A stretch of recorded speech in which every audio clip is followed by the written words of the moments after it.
Bismillahirrahmanirrahim. Assalamualaikum warahmatullahi wabarakatuh.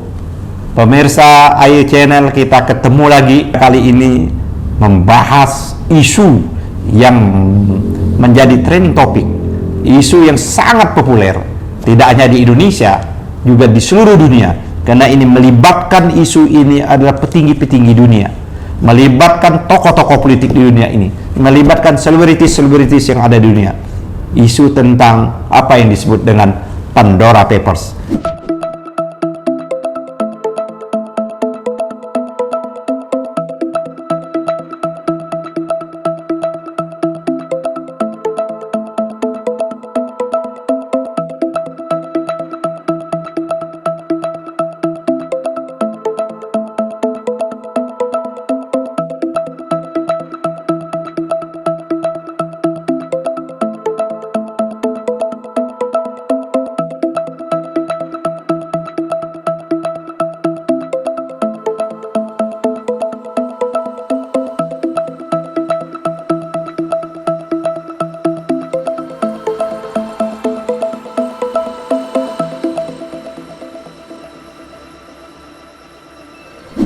Ketahui apa itu Pandora Papers? Skandal keuangan para pemimpin hingga orang kaya di dunia.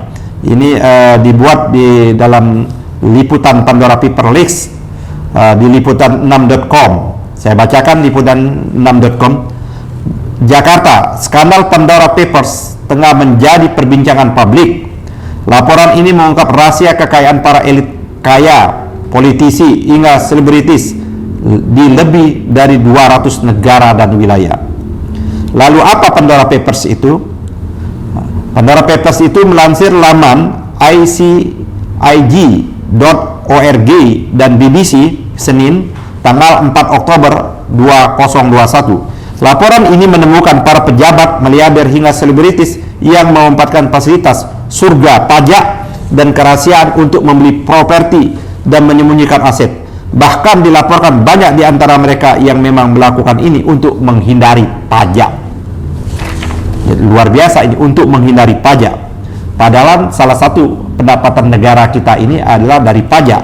Ini ada orang kaya, elit, politisi dan selebritis, ya kan, masuk di dalam Pandora Papers ini semata-mata untuk menghindari pajak. Kewajiban mereka membayar pajak.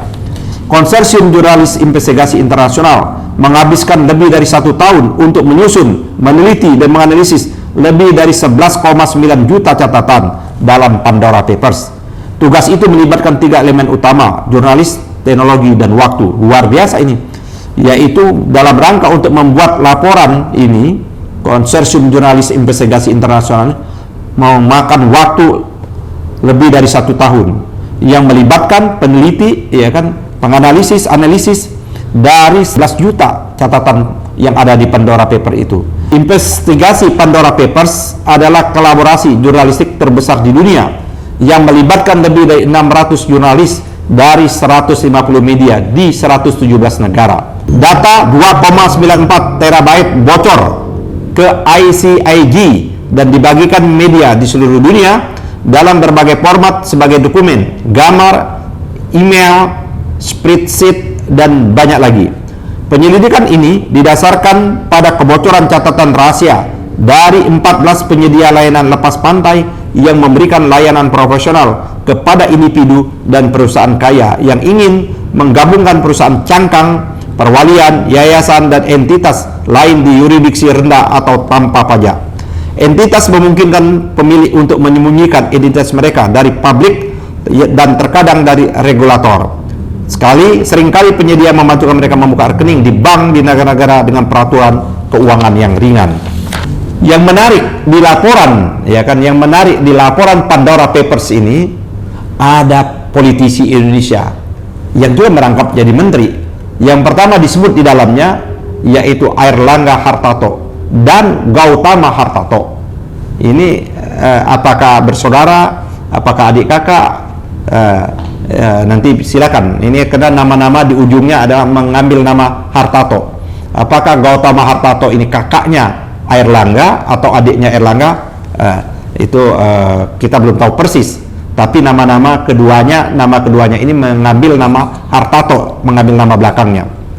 seperti itu. Dan ya kan, dan ada lagi yang disebutkan itu adalah, nah ini dia yang tadi saya kemukakan tadi, adalah yang disebut adalah Menteri Koordinator Kemaritiman dan Investasi, yaitu Luhut Binsar Panjaitan. Nah, bahkan disebutkan ya kan, Luhut ini ya kan hadir langsung beberapa kali dalam rapat yang berlangsung selama 2007 sampai 2010. Ini berita, kita tidak tahu apakah berita ini benar, apakah berita ini salah. Yang silakan kedua orang ini ya kan mengklarifikasi karena kita membacakan ini. Nah, sekarang mari kita coba analisis apa sesungguhnya Pandora Papers ini, ya kan? Terus apa hubungannya Pandora Papers ini dengan yang sebelumnya adalah Panama Papers? Panama Papers juga menyebutkan juga beberapa nama orang-orang Indonesia yang menyimpan harta kekayaannya, ya kan? Menyimpan harta kekayaannya, baik harta itu yang didapat secara legal maupun harta yang didapat secara tidak legal di tempat-tempat negara-negara yang memberikan pelindungan atau surga tempat menyimpan uang-uang tersebut, ya kan? Itu ada di beberapa negara yang mengenakan pajak yang sangat ringan seperti itu. Nah, di samping itu adalah menggunakan perusahaan cangkang. Apa itu perusahaan cangkang? Perusahaan cangkang ini adalah perusahaan papers, di atas kertas saja, on papers. Perusahaan ada memang lengkap, dibuat di negara yang tersebut, negara yang memberikan kebebasan tadi, kemudahan pajak, mereka membuat di sana, tapi sesungguhnya aktivitas perusahaan itu tidak ada sama sekali. Bahkan kantornya pun tidak ada, karyawannya pun tidak ada, ya. Kantor tidak ada, karyawan tidak ada, hanya ada alamat surat. Itulah disebut perusahaan cangkang. Perusahaan cangkang inilah untuk menyalurkan, ya kan, harta-harta kekayaan orang-orang tertentu tadi yang saya kemukakan, baik yang didapat secara halal maupun orang yang didapat secara tidak halal atau tidak legal. Tujuannya utamanya adalah yaitu melarikan uang tersebut, ya kan, untuk menghindari dua. Kalau uangnya itu adalah uang halal, didapat secara halal dari unit-unit bisnis atau kegiatan, artinya dia untuk menghindari pajak yang wajib emang diberikan. Atau kalau harta itu didapat secara tidak legal, salah satunya bagaimana menyembunyikan harta-harta yang didapat secara tidak legal, apakah harta dapat dari korupsi, suap dan lain sebagainya, seperti itu ya. Harta-harta yang masuk bisa dikategorikan dalam undang-undang pencucian uang, itu ada banyak sekali uang-uang yang didapat berdasarkan tidak halal seperti itu. Nah, itu disimpan di dalam negara yang tadi, yang negara-negara yang memberikan kenyamanan, pelindungan, ya kan, untuk menyembunyikan. Jadi perusahaan cangkang ini adalah perusahaan namanya cangkang itu untuk mengamani, kalau cangkang itu untuk melindungi. Jadi melindungi, perusahaan cangkang itu adalah tempat menyimpan uang untuk melindungi aset-aset orang tadi yang didapat baik yang secara legal maupun yang secara tidak legal. Yang legal tadi ada untuk menghindari pajak, seperti itu. Nah, ini disebutkan, ini adalah dulu waktu Panama Papers juga menyebutkan nama-nama tokoh-tokoh Indonesia. Sekarang disebutkan dua nama yang sangat populer sekarang ini, ya, yang sangat populer dan mengambil peran terdepan, ya kan. Tokoh ini adalah yang juga ikut terdepan, diberikan banyak sekali tugas-tugas dalam rangka untuk mengatasi COVID-19 ini. Kita tahu anggaran COVID-19 ini sudah menyampaui 1.000 triliun lebih. Saya tidak ingin mengaitkan bahwa ada anggaran COVID-19 yang 1.000 triliun lebih itu yang dibawa ke perusahaan cangkang yang ada di negara-negara tadi. Saya tidak ingin menghubungkan, tapi saya menyatakan kedua orang tersebut ini adalah menteri yang diberikan tugas oleh Presiden Jokowi dalam hal adalah menangani masalah COVID maupun dalam rangka pemulihan ekonomi nasional, PEN dan lain sebagainya, maupun COVID ini sendiri. Nah, itu yang pertama. Terus apa hubungannya, ya kan? Apa hubungannya mereka takut menghindari pajak? Karena di Indonesia ini undang-undang perpajakan ini yang didapat dari secara legal, ya. Undang-undang perpajakan Indonesia ini, orang yang berpendapat, baik orang maupun badan hukum, ya kan, badan atau badan yang menjadi objek dari pajak itu, badan hukumnya jadi objek pajak maupun perorangan, kalau penghasilannya sudah di atas angka 5 miliar, makanya dikenakan wajib pajak penghasilan PPh itu 35%. Itu kalau badan hukumnya. Nah, orang yang bersangkutan juga mendapat penghasilan dari tersebut, dia wajib lagi dikenakan pajak penghasilan perorangan. Itu 35% dari yang dia dapat lagi itu. Jadi kalau dia mendapatkan 100%, jadi lebih kurang pajak yang akan disetorkan ya ke negara itu lebih kurang antara 45 sampai 50%. Nah, oleh karena itu dia menghindar pajak itu, maka dia membuat perusahaan cangkang melarikan uang yang harusnya dipotong untuk pajak itu ke luar negeri. Yang kedua, bisa juga tadi yang saya kemukakan, uang itu adalah uang haram. Yang uang haram itu memang tidak mungkin bisa dibuka secara terbuka. Yang namanya juga uang haram, yang namanya juga uang ilegal. Maka uang itu harus dilarikan ya kan ke luar negeri di perusahaan-perusahaan cangkang tadi dalam rangka untuk mengamankan uang itu sendiri. Nah, bagaimana cara mereka membawa uang ke Indonesia? Nah, ini persoalan tersendiri. Betul dia aman dalam rangka membawa uangnya keluar dari Indonesia. Jadi membawa uang itu keluar ke Indonesia dia aman dengan menggunakan perusahaan cangkang tadi. Persoalannya kalau dia membawa uangnya itu ke Indonesia. Nah, bagaimana ini? Kan tidak bisa membawa uang itu ke Indonesia karena uang itu harus jelas asalnya dari mana, untuk mana, dan pajaknya juga tinggi. Nah, itulah ada yang namanya kita mulai mencurigai sesungguhnya. Saya dari awal sudah mulai mencurigai tax amnesty. Tax amnesty pertama kan gagal. Ya kan? Tax amnesty kita pertama itu gagal dari target yang dicapai. Ya kan? Nah, sekarang jangan-jangan ada isu juga beberapa waktu yang lalu mau membuat tax amnesty kedua. Nah, kalau tax amnesty kedua ini diperlakukan, daripada dipotong tadi saya kemukakan uang ya 50% atau 60%, mendingan ikut kembali ke Indonesia, melondri lagi uangnya melalui yang namanya tax amnesty. Ya, tax amnesty kita ingat dulu saya ikut tax amnesty ya kan, kawan-kawan ada saya ikut pernah juga tax amnesty, itu dibayar 2,5%, 2,5%, terus 2,5%, 3% dari aset dan harta kita yang ada.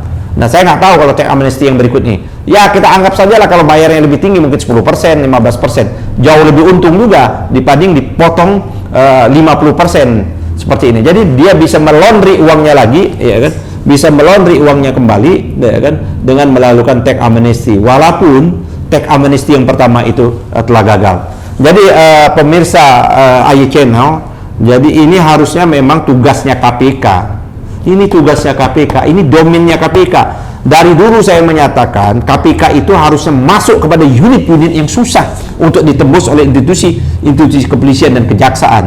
Nah, harusnya KPK ini, di mana kejahatan-kejahatan di perbankan, kejahatan-kejahatan di semua model-model kayak seperti ini, cangkang dan sebagainya, di sumber daya alam, migas kita yang luar biasa, dari utang, pembayaran utang dan lain sebagainya seperti itu.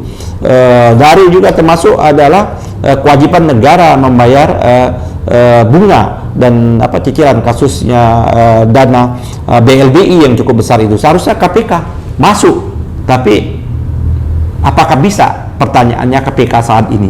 KPK yang dulu saja tertati-tati, apalagi KPK yang sekarang ini.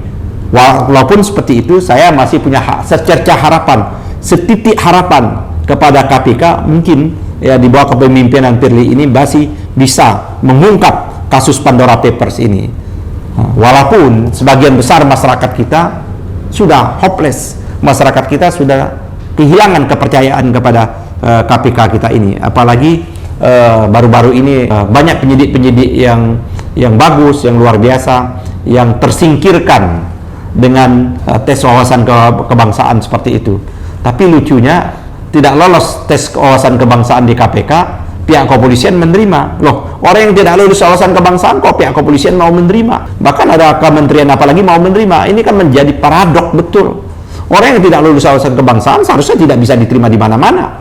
Tapi ini, ya kan, mau diterima di kepolisian, penyataannya Kapolri. Orang yang tidak lulus wawasan kebangsaan mau diterima di institusi tersebut. Artinya sesungguhnya ini ada problem. Ada problem. Apa iya sih sesungguhnya untuk memang mereka yang kawan-kawan kita di KPK ini tidak lulus tadi tes wawasan kebangsaan itu, atau memang mau disingkirkan karena mereka ingin membongkar kasus-kasus yang besar. Kita tahu ada kasus sebelumnya, ada kasus Madame Bansos yang melibatkan menteri sosial dan partai-partai tertentu seperti itu. Ya, kita tidak tahu persis. Yang tentu yang tahu adalah KPK dan rumput yang bergoyang, lagunya Ebit G.Adi. Sekian kawan-kawan, sahabat-sahabat pemirsa, penonton AY Channel dimanapun Anda berada. Kita akan ketemu lagi. Bila taufiq wal hidayah. Wassalamualaikum warahmatullahi wabarakatuh.